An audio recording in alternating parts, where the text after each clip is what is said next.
Um dos pontos mais controvertidos da teologia reformada tem a ver com a extensão da expiação de Cristo. A pergunta é: por quem Cristo morreu? Ele morreu por toda a humanidade ou ele morreu apenas pelo pecado do seu povo?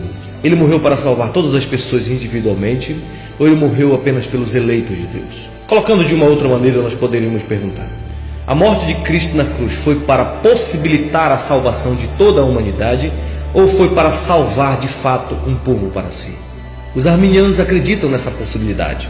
Eles creem que a cruz de Cristo foi para possibilitar a salvação para toda a humanidade, mas ela não torna certa a salvação de ninguém. Já os calvinistas, fundamentados na teologia apostólica, acreditam que a expiação de Cristo é suficiente para salvar toda a humanidade, mas que ela é aplicada somente aos eleitos de Deus, aqueles pelos quais Cristo morreu. Isso quer dizer que ela é suficiente para todos, mas ela é eficiente apenas para os eleitos. Com isso estamos dizendo que na cruz Cristo tinha a intenção de salvar um número limitado de pessoas, o seu povo, as suas ovelhas. Primeiramente, por exemplo, quando nós lemos Mateus capítulo 1, versículo 21, nós vemos que Jesus recebeu o nome de Jesus porque ele salvará o seu povo dos pecados deles. Também no capítulo 10 de João, especialmente no versículo 15, está dito que Jesus é o bom pastor, e ele, como bom pastor, dá a sua vida pelas suas ovelhas e não pelo mundo inteiro. Em João capítulo 6, versículo 36, Jesus diz que a vontade daquele que o enviou é esta, que nenhum ele perca de todos os que lhe foi dado. Pelo contrário, ele os ressuscitará no último dia. Além disso, em João capítulo 17, versículo 9, Jesus, como o sumo sacerdote, intercede apenas por aqueles que o Pai lhe deu, e não por toda a humanidade. Não rogo pelo mundo, mas por aqueles que me deste, porque são teus. Deixa eu falar de uma perspectiva teológica. Jesus foi à cruz para satisfazer a justiça do Pai, oferecendo um ato de redenção e propiciação pelos nossos pecados. Redenção significa que ele pagou o preço da nossa libertação. A propiciação quer dizer que ele ofereceu a Deus Pai uma satisfação pelos nossos pecados. Imagine que eu tenho uma dívida enorme que eu não posso pagar e alguém está me acusando perante um justo juiz. Mas aí uma pessoa que me ama muito resolve pagar a dívida no meu lugar. O que acontece?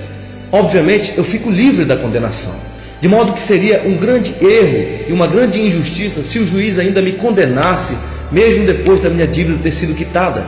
O Evangelho é sobre isso. Paulo diz que agora, pois, nenhuma condenação há para aqueles que estão em Cristo Jesus.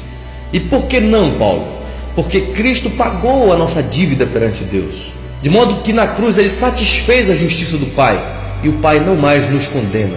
Portanto, quem intentará acusação contra os eleitos de Deus? Quem os condenará? Ninguém poderá fazer isso, porque a dívida já foi quitada. Ora, se Jesus morreu por todos os pecados de todos os homens, e se ele pagou o preço do pecado de toda a humanidade, obviamente todos deveriam ser salvos, porque nenhuma condenação haveria para qualquer pecador, porque em Cristo a dívida havia sido quitada. Mas não é isso que nós vemos nas Escrituras. Pelo contrário, o que nós vemos são pessoas sendo salvas pela graça de Deus e vemos pessoas sendo condenadas por causa das suas dívidas perante Deus. Isso quer dizer que Cristo não pagou a dívida de toda a humanidade, porque se ele tivesse pagado a dívida de toda a humanidade, ninguém seria condenado. Agora temos um problema para os calvinistas. Se Jesus morreu apenas pelo seu povo, pelas suas ovelhas ou pelos seus eleitos, conforme diz a palavra de Deus, então o que faremos com textos que nos mostram que Jesus morreu por toda a humanidade ou que ele fez expiação e propiciação por toda a humanidade? Vamos ver alguns exemplos. Tito capítulo 2, versículo 11, Paulo diz: porquanto a graça de Deus se manifestou salvadora a todos os homens. Paulo está dizendo que a graça de Deus se manifestou salvadora a todos os homens. Mas a pergunta é, estaria Paulo se referindo a todas as pessoas individualmente, ou ele estaria se referindo às diversas classes de pessoas, conforme ele havia dito nos versículos anteriores? Se você analisar, desde o versículo 1 do capítulo 2, o apóstolo Paulo vem falando de homens e mulheres, jovens e velhos, ricos e pobres, nos mostrando que masculino e femininos, jovens e idosos, senhores e servos, todos são culpados perante Deus. E dentre esses muitos culpados, Deus congregou um povo para si. Sendo assim, essas diversas classes de pessoas que foram congregadas por Deus em um só povo, devem viver vida de santidade. É nesse sentido, então, que a graça passou a ser oferecida publicamente a todos os homens, inclusive a escravos escorraçados pela sociedade da época, nos mostrando assim que a graça de Deus salva pessoas, independentemente da posição social no qual elas vivem. Outro texto muito citado é 1 João capítulo 2, versículo 2, onde João diz que Cristo é a propiciação pelos nossos pecados, e não somente pelos nossos próprios, mas ainda pelos do mundo inteiro. Os arminianos, no geral, interpretam a expressão mundo inteiro como que se referindo a todas as pessoas individualmente, nos mostrando que Cristo fez uma propiciação pelo pecado de toda a humanidade. Mas aqui nós temos dois problemas que precisamos tratar. Em primeiro lugar, que embora o texto pareça argumentar que Cristo fez propiciação por toda a humanidade, entretanto, não é assim que devemos interpretar. Porque se fosse assim, todas as pessoas individualmente deveriam ser salvas, uma vez que Cristo já pagou o preço do pecado de todas as pessoas. Portanto, nenhuma condenação há para qualquer pecador neste mundo. Deus jamais punirá pecados que já foram propiciados, porque se Ele fizer isso, Ele não está sendo justo. Em segundo lugar, devemos lembrar também que a expressão mundo inteiro na Bíblia nem sempre quer dizer todas as pessoas individualmente. Por exemplo, em Romanos capítulo 1, versículo 8, Paulo diz que a fé dos romanos era proclamada pelo mundo inteiro.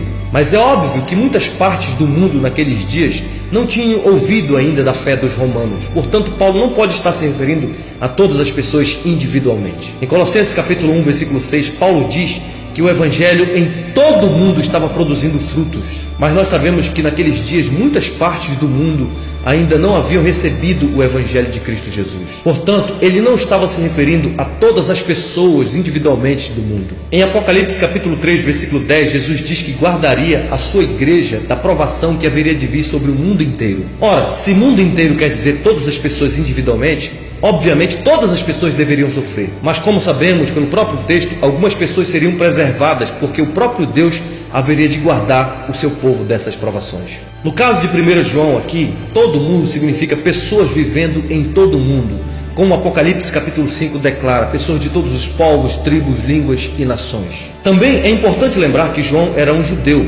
E como judeu, ele sabia do conceito falso que os judeus tinham em relação aos gentios. Os judeus achavam que somente eles eram o povo de Deus, o povo da aliança do Senhor. E aqui nesse texto, João enfatiza então que Jesus morreu não apenas pelos judeus crentes, mas também por todos os crentes espalhados pelo mundo inteiro, independentemente da etnia. Mas isso não quer dizer, obviamente, que Jesus morreu por todas as pessoas individualmente. Ainda outro texto citado pelos arminianos é a segunda epístola de Pedro, capítulo 3, versículo 9, onde Pedro diz que o Senhor não retarda a sua promessa, como alguns a julgam demorada. Pelo contrário, Ele é longânimo para convosco, não querendo que nenhum pereça, senão que todos cheguem ao arrependimento. Alguns pensam que Pedro está se referindo aqui a todas as pessoas do mundo inteiro. Mas é bom lembrar que Pedro é um crente que está escrevendo para uma comunidade dos crentes. E veja que ele diz que Deus é longânimo para convosco. Para quem? Para com os crentes. De modo que Deus não quer que nenhum desses crentes pereçam, mas que todos cheguem ao conhecimento da verdade. E certamente eles vão chegar. Por fim, devo dizer que os planos de Deus não podem ser frustrados pela incredulidade humana. O homem sem Deus está verdadeiramente morto em delitos e pecados. De modo que se Cristo tivesse vindo apenas possibilitar a salvação da humanidade, sem dúvida nenhuma, a sua obra teria terminado em um retumbante fracasso. O Deus soberano enviou seu Filho para resgatar o seu povo. E Ele certamente fará isto. Paulo diz que nós fomos escolhidos em Cristo antes da fundação do mundo. O motivo para a nossa salvação não é meramente o amor que Deus tem por nós, mas sim o amor que Ele tem pelo seu amado Filho Jesus Cristo. Que Jesus verá o fruto do penoso trabalho de sua alma e ficará satisfeito. Isso quer dizer que nunca houve e não haverá a menor possibilidade de Cristo ter morrido em vão. De modo que todos aqueles pelos quais Cristo morreu certamente virão à fé. Porque as minhas ovelhas ouvem a minha voz, eu as conheço e elas me seguem. Eu lhes dou a vida eterna, jamais perecerão, e ninguém as arrebatará da minha mão. Aquilo que o Pai me deu é maior do que tudo, e das mãos do Pai ninguém pode arrebatar.